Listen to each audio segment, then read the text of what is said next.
நாடாளுமன்ற சட்டமன்ற உறுப்பினர்களே, தலைமைச் செயலாளர், உள்துறை கூடுதல் தலைமைச் செயலாளர், காவல்துறை தலைமை இயக்குனர், துறையினுடைய செயலாளர்கள், அரசு உயர் அலுவலர்கள், அலுவல்சார் உறுப்பினர்களே, உங்கள் அனைவருக்கும் என்னுடைய அன்பான வணக்கத்தை நான் தெரிவித்துக் கொள்ள விரும்புகிறேன். ஆதி திராவிடர் மற்றும் பழங்குடியினர் வாழ்க்கை தரத்தை மேம்படுத்தி சமூக நீரோட்டத்தில் ஒருங்கிணைக்கும் விதமாக கல்வி, திறன் மேம்பாடு, வீட்டு வசதி, உட்கட்டமைப்பு போன்றவைக்காக தனித்துவமான திட்டங்களை வகுத்தும் செயல்படுத்தியும் தந்தை பெரியார், அண்ணல் அம்பேத்கர், பேரறிஞர் அண்ணா, முத்தமிழறிஞர் கலைஞர் வழியில் சமூக நீதியை நிலைநாட்டும் அரசாக முழுமையான அர்ப்பணிப்புடன் இந்த அரசு செயல்பட்டு வருகிறது. இந்த அரசு பொறுப்பேற்றவுடன் மாநில அளவிலான உயர்நிலை விழிப்புணர்வு மற்றும் கண்காணிப்பு குழு உடனடியாக திருத்தி அமைக்கப்பட்டு 19/8/2021, 12/4/2022,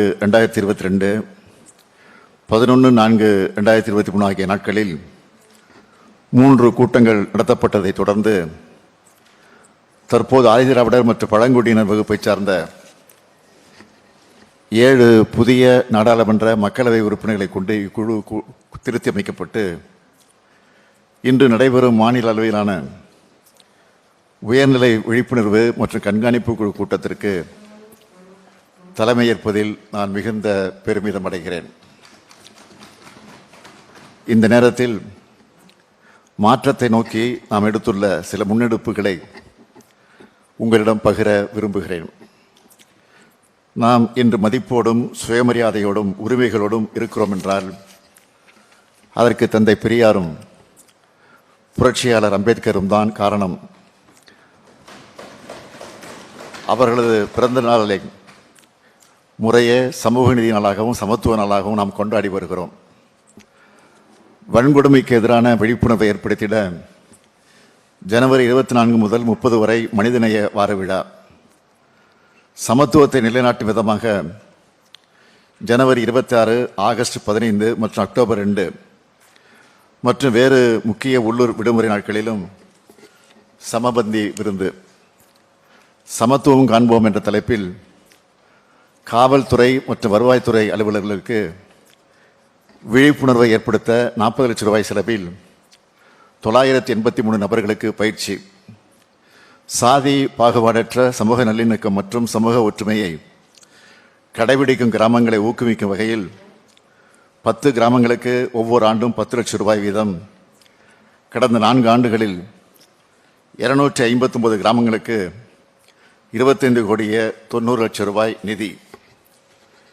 மாநிலம் முழுவதிலும் இந்த 4 ஆண்டுகளில் சமூக நீதி மற்றும் சமத்துவ சிந்தனைகள் குறித்து 6,977 விழிப்புணர்வு நிகழ்ச்சிகள். இதில் கடந்த ஆண்டு மட்டும் 3,794 விழிப்புணர்வு கூட்டங்கள் நடத்தப்பட்டுள்ளன. ஆதி திராவிடர் மற்றும் பழங்குடியின மக்களின் திறனை மேம்படுத்தவும் பல்வேறு வகையான சமூக விளக்குகள் குறித்து விழிப்புணர்வு ஏற்படுத்தவும், பயிற்சிகளை வழங்கவும் மற்றும் தரவுகள் சேகரிக்கவும் 1,59 லட்சம் ரூபாய் அரசு மானியத்துடன் சமூக நீதி மற்றும் சமத்துவத்திற்கான மையம் ஒன்று சென்னை சமூக பணி கல்லூரியில் நிறுவப்பட்டு அந்த மையம் விளிம்பில் உள்ள பழங்குடியினர் மக்களை பற்றிய ஆய்வுகள், ஆவணப்படங்கள், விழிப்புணர்வு கூட்டங்கள் போன்ற நிகழ்ச்சிகள் மற்றும் செயல்களை செய்து வருகிறது. அரசு மேற்கொண்டு வரும் விழிப்புணர்வு நடவடிக்கை காரணமாக சென்ற ஆண்டை விட இந்த ஆண்டு வன்கொடுமை தடுப்புச் சட்டத்தின் கீழ் பதியப்படும் வழக்குகள் 6 விழுக்காடு குறைந்துள்ளது. வன்கொடுமைக்கு ஆளாகும் பகுதிகள் 2021 445 இருந்து 2024 368க்கு குறைக்கப்பட்டுள்ளது. இது 19 விழுக்காடு குறைவாகும். ஆதிதிராவிடர் மற்றும் பழங்குடியின மக்கள் நலனுக்காகவும் முன்னேற்றத்திற்காகவும் தொண்டு செய்வோருக்கு ஆண்டுதோறும் திருவள்ளூர் நாளன்று டாக்டர் அம்பேத்கர் விருது வழங்கப்பட்டு வருகிறது. 2022 2023ஆம் ஆண்டு முதல் பரிசு தொகை ரூபாய் 1 லட்சத்திலிருந்து 5 லட்சம் ரூபாயாக உயர்த்தப்பட்டு அதற்கான காசோலையும் 1 சவரன் மதிப்பிலான தங்கப்பதக்கமும் வழங்கப்படுகிறது. 2024ஆம் ஆண்டிற்கான டாக்டர் அம்பேத்கர் விருது முனைவர் ரவிக்குமார் அவர்களுக்கு வழங்கப்பட்டது. வன்கொடுமையால் பாதிக்கப்பட்டவர்களுக்கு வழக்கின் தன்மைக்கேற்றவாறு வழங்கப்படும் தீருதவி தொகை 8 லட்சம் ரூபாயிலிருந்து 12 லட்சம் ரூபாயாக மாநில அரசு நிதியிலிருந்து கடந்த 2022ஆம் ஆண்டு முதல் உயர்த்தி வழங்கப்பட்டு வருகிறது. கடந்த 4 ஆண்டுகளில் வன்கொடுமையால் பாதிக்கப்பட்ட குடும்பங்களைச் சார்ந்த 421 பேர்களுக்கு வேலைவாய்ப்புகளும் 649 பேர்களுக்கு ஓய்வூதியமும் வழங்கப்பட்டுள்ளன. தீருதவி தொகையாக 207 கோடியே 26 லட்சம் ரூபாய் 17,098 நபர்களுக்கு வழங்கப்பட்டுள்ளன. நடப்பாண்டில் ஒரு புதிய முயற்சியாக வன்கொடுமைகள் குறித்த புகாரினை தெரிவித்தல், வழக்கு பதிவு செய்ய உதவுதல், வழக்கின் தற்போதைய நிலையினை அறிதல், தீருதவிகள் வழங்குதல் மற்றும் சட்ட ஆலோசனை வழங்குவதற்கு தொழில்நுட்ப வசதிகளுடன் கூடிய உதவி மையம் துவக்கப்பட்டு தற்போது சிறப்பாக செயல்பட்டு வருகிறது.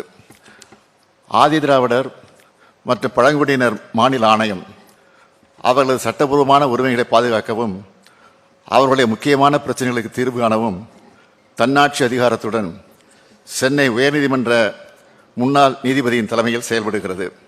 இதுவரை இந்த ஆணையத்திற்கு வரப்பெற்ற 5191 மனுக்களில் 4038 வழக்குகள் முடிக்கப்பட்டுள்ளன. ஆதிதிராவிடர் மற்றும் பழங்குடியினருக்கென அவர்களது மக்கள் தொகை சதவீதத்திற்கேற்ப வழங்கப்படும் நிதியை முழுவதுமாக பயன்படுத்துவதை உறுதி செய்திட தமிழ்நாடு ஆதிதிராவிடர் மற்றும் பழங்குடியினருக்கான மேம்பாட்டு செயல் திட்டம் சட்டம் 2024 மற்றும் அதற்கான விதிகள் இயற்றப்பட்டுள்ளது. 2011ஆம் ஆண்டின் மக்கள் தொகை கணக்கெடுப்பின்படி தமிழ்நாட்டில் பொது பிரிவினரின் கல்வி அறிவு 80.09 விழுக்காட்டிலும் ஆதிதிராவிடர் மற்றும் பழங்குடியின மக்களின் கல்வி அறிவு 73.26 விழுக்காட்டிலும் உள்ளது. கல்வி அறிவை உயர்த்தும் பொருட்டு இந்த துறையின் மொத்த நிதி ஒதுக்கீடு 3,924 கோடி ரூபாயில் கல்வி சார்ந்த திட்டங்களுக்காக மட்டும் 2,798 கோடி ரூபாயில், அதாவது சுமார் 71.31 விழுக்காடு நிதி ஒதுக்கீடு செய்யப்பட்டுள்ளது. வெளிநாட்டிற்கு சென்று உயர்கல்வி பெறும் திட்டத்திற்கான வருமான உச்சவரம்பு 2023ஆம் ஆண்டு முதல் 2 அடுக்குகளை கொண்டு திருத்தி அமைக்கப்பட்டுள்ளது. முதல் அடுக்கில் 8 லட்சம் ரூபாய்க்கு குறைவாக குடும்ப ஆண்டு வருமானம் உள்ள மாணாக்கருக்கு ஆண்டுக்கு 36 லட்சம் ரூபாய் வரையிலும், 2வது அடுக்கில் 8 லட்சம் ரூபாய்க்கு மேல் 12 லட்சம் ரூபாய்க்கு குறைவாக குடும்ப ஆண்டு வருமானம் உள்ள மாணாக்கருக்கு ஆண்டுக்கு 24 லட்சம் ரூபாய் வரையும் கல்வி உதவித்தொகை வழங்கப்பட்டுள்ளது. போஸ்ட் மெட்ரிக் கல்வி உதவித்தொகையின் கீழ் மாணவர்களுக்கு வழங்கப்படும் பராமரிப்பு உதவித்தொகை ஒன்றிய அரசு வழங்கும் உதவித்தொகைக்கு இணையாக மாநில அரசால் உயர்த்தப்பட்டுள்ளது. முழு நேர முனைவர் பட்ட படிப்புகளுக்கான கல்வி உதவித்தொகை மூலம் பயன்பெறும் மாணாக்கர் எண்ணிக்கை 1400 2024ஆம் ஆண்டில் 2000ஆக உயர்த்தப்பட்டுள்ளது. பழங்குடியின மக்கள் எளிதாக கல்வி பெறுவதற்கு அவர்களின் குடியிருப்புகளுக்கு அருகில் உணவு மற்றும் தங்கும் வசதிகளுடன் கூடிய 328 உண்டி உறைவிட பள்ளிகள் நடத்தப்பட்டு வருகின்றன. மேலும் ஒருங்கிணைந்த சமையற்கூடம், விடுதிகளில் கண்காணிப்பு கேமரா, பயோமெட்ரிக் வருகை பதிவுடன் கூடிய விடுதி மேலாண்மை அமைப்பு, மாணவர்களுக்கு நல்லோசை எனும் சிறப்பு திறன் மேம்பாட்டு பயிற்சி, பள்ளி மாணவர்களுக்கு கற்றல் இனிதே எனும் சிறப்பு கல்வி சார்ந்த பயிற்சியும் அளிக்கப்பட்டு வருகிறது. மேலும் நவீன வசதிகளுடன் கூடிய பொதுவான கருத்தரங்கு பயிற்சிகள் நடத்த 120 கிராம அறிவு மையங்கள் 117 கோடியே 27 லட்சம் ரூபாய் மதிப்பீட்டில் அமைக்கப்பட்டு வருகிறது.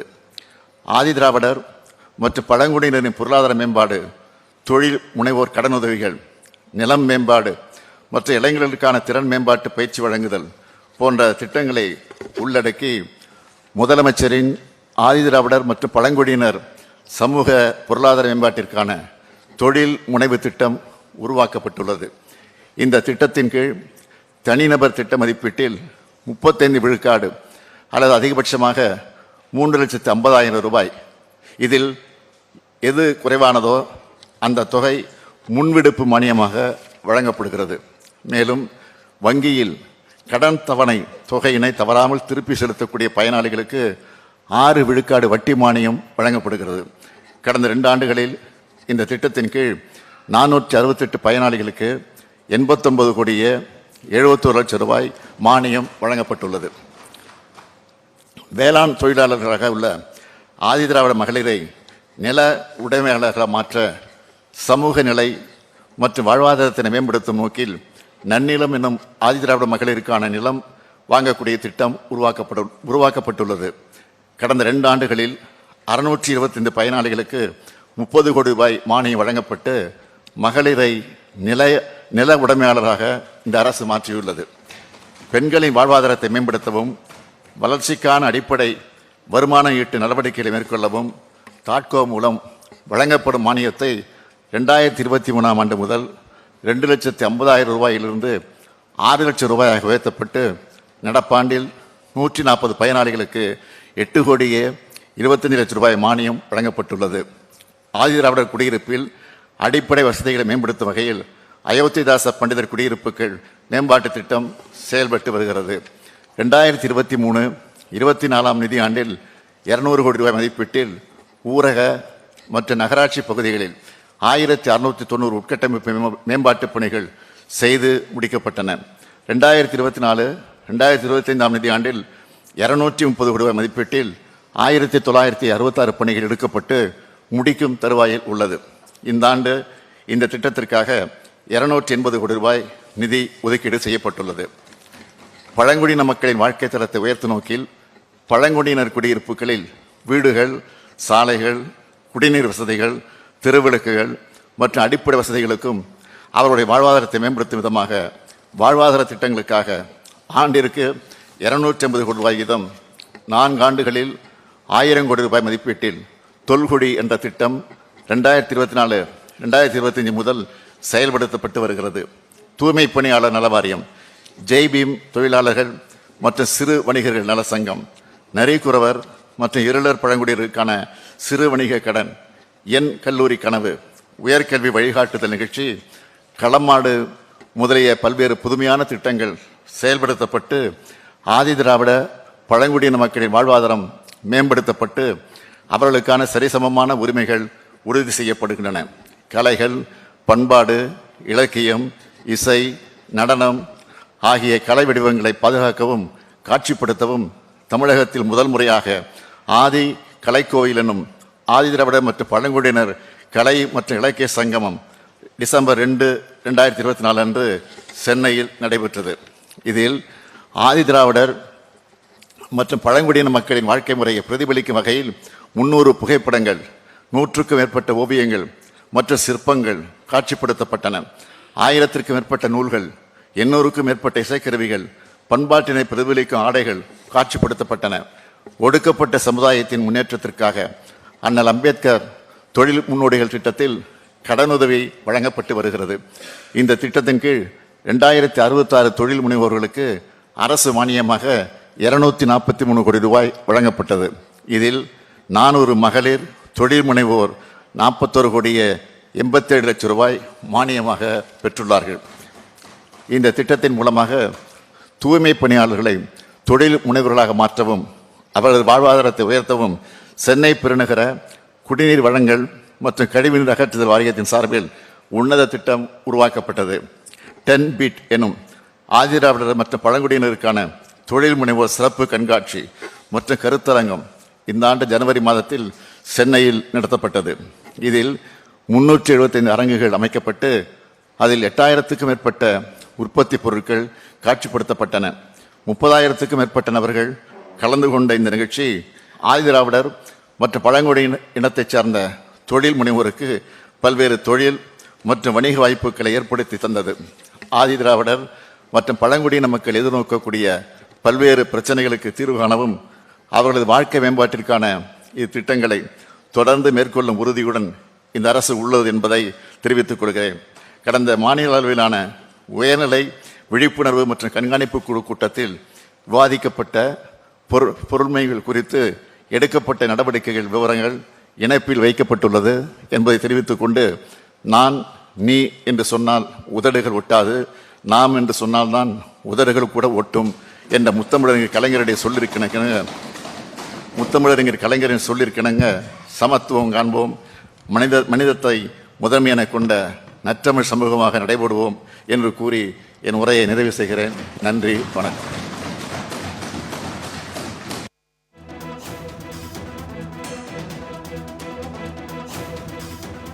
ஆதி திராவிடர் மற்றும் பழங்குடியினர் மேம்பாட்டுக்காக திமுக அரசில் செயல்படுத்தப்பட்டு வரும் நலத்திட்டங்கள் குறித்து முதலமைச்சர் மு.க.ஸ்டாலின் பட்டியலிட்டு பேசினார்.